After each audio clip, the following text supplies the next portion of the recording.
Welcome to smart swing trading. आप लोगों का स्मार्ट स्विंग ट्रेडिंग में स्वागत है। आज हम बात करने वाले हैं स्मार्ट स्विंग ट्रेडिंग के बारे में। एक ऐसी ट्रेडिंग स्टाइल जो शॉर्ट टर्म में स्टेडी प्रॉफिट कमाने का स्मार्ट तरीका है। स्विंग ट्रेडिंग क्या होती है? स्विंग ट्रेडिंग एक शॉर्ट टर्म ट्रेडिंग स्टाइल है जिसमें हम किसी भी स्टॉक, कमोडिटी, फॉरेक्स या क्रिप्टो को कुछ दिन से लेकर कुछ हफ्तों तक होल्ड करते हैं। उसे स्विंग ट्रेडिंग कहा जाता है। स्विंग ट्रेडिंग वो होती है जिसमें कुछ दिनों या कुछ हफ्तों के लिए शेयर, उसके दामों के उतार चढ़ाव से फायदा कमाया जा सकता है।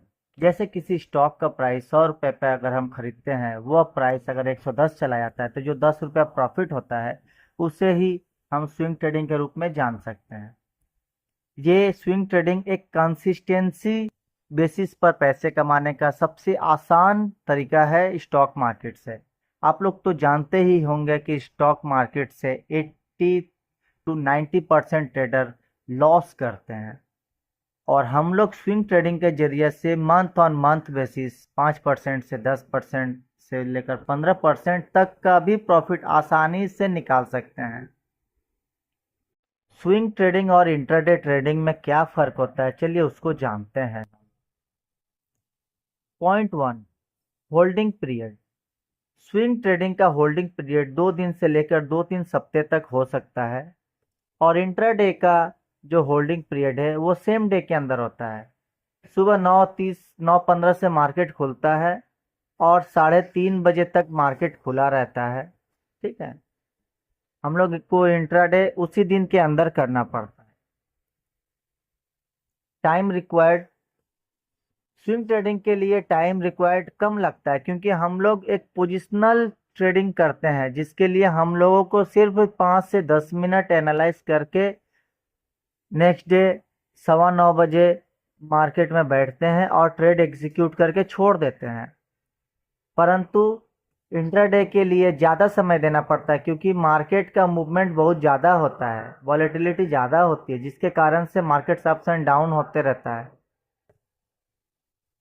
Target profit. स्विंग ट्रेडिंग में जो टारगेट होता है वो बड़ा होता है, लेकिन जो इंट्राडे में टारगेट होता है वो बहुत ही छोटा होता है। स्विंग ट्रेडिंग और इंट्राडे ट्रेडिंग का यही मेन डिफरेंस है, और इसका जो रिस्क कैपिटाइट है स्विंग ट्रेडिंग में मॉडरेट रहता है और डे ट्रेडिंग में हाई रहता है। इंट्राडे में हम लोग जो ट्रेड करते हैं उसका जो रिस्क होता है वो स्विंग ट्रेडिंग के कंपैरिजन हाई होता है।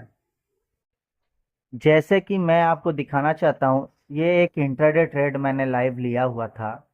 यहाँ पर मुझे 207 रुपये का लॉस हुआ है। ठीक है, ये ट्रेड अभी चल रहा है। तो इंट्राडे में क्या होता है कि सेम डे प्रॉफिट और सेम डे लॉस लेकर के हम लोगों को निकल जाना पड़ता है। चलिए अब फिर से स्विंग ट्रेडिंग के लिए बात करते हैं। स्विंग ट्रेडिंग में बेसिकली टूल कौन कौन से यूज होते हैं, कौन कौन से इंडिकेटर होते हैं, इसे हम जान लेते हैं। स्विंग ट्रेडिंग में हम लोग मूविंग एवरेज का इस्तेमाल करते हैं। मूविंग एवरेज दो प्रकार का हो सकता है, एक एमए और एक ईएमए। एमए को सिंपल मूविंग एवरेज, एसएमए भी कह सकते हैं, चाहे मूविंग एवरेज सिंपल हम लोग कह सकते हैं। और ईएमए का मतलब होता है एक्सपोनेंशियल मूविंग एवरेज, जो ट्रेंड को पहचानने के लिए हम लोग यूज कर सकते हैं। दूसरा इंडिकेटर जो सबसे ज़्यादा यूज होता है उसका नाम है आरएसआई, रिलेटिव स्ट्रेंथ इंडेक्स। ये हमें ओवरबॉट या ओवरसोल्ड जोन जानने के लिए मदद कर सकता है, और इसके साथ साथ हमें मार्केट का मार्केट में आरएसआई डाइवर्जेंस, आरएसआई डाइवर्जेंस के लिए यूज कर सकते हैं।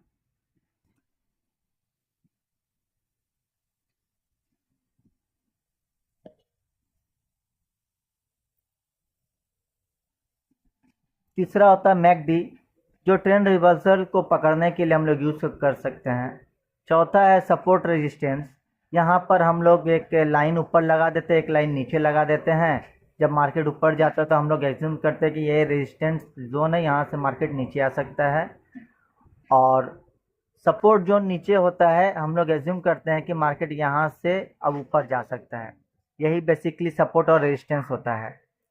कैंडलस्टिक पैटर्न, हम लोगों को मार्केट में जब स्विंग ट्रेडिंग करते हैं तो थोड़ा कैंडलस्टिक पैटर्न के बारे में जानकारी होना ज़रूरी है। जिस प्रकार एक गाड़ी चलाने के लिए हम लोगों को जानकारी होना ज़रूरी है कि स्टीयरिंग को पकड़ते कैसे, गियर कब देना है, कितने नंबर पर गाड़ी कहाँ चलाना है, कब ब्रेक मारना है, कब हम लोग को एक्सीलेटर दबाना है, उसी प्रकार मार्केट को समझने के लिए प्राइस एक्शन का जानना थोड़ा ज़रूरी होता है, जो बेसिक नॉलेज होता है। हम लोग प्राइस एक्शन को कैंडलस्टिक पैटर्न के थ्रू जान सकते हैं। एक और इंडिकेटर होता है जिसका नाम स्टोकेस्टिक। ये भी आरएसआई की तरह होता है, लेकिन ये आरएसआई से अच्छा होता है, जो बेसिकली मैं यूज़ करता हूँ, जो ओवरबॉट और ओवरसोल्ड जोन हमें बता देता है।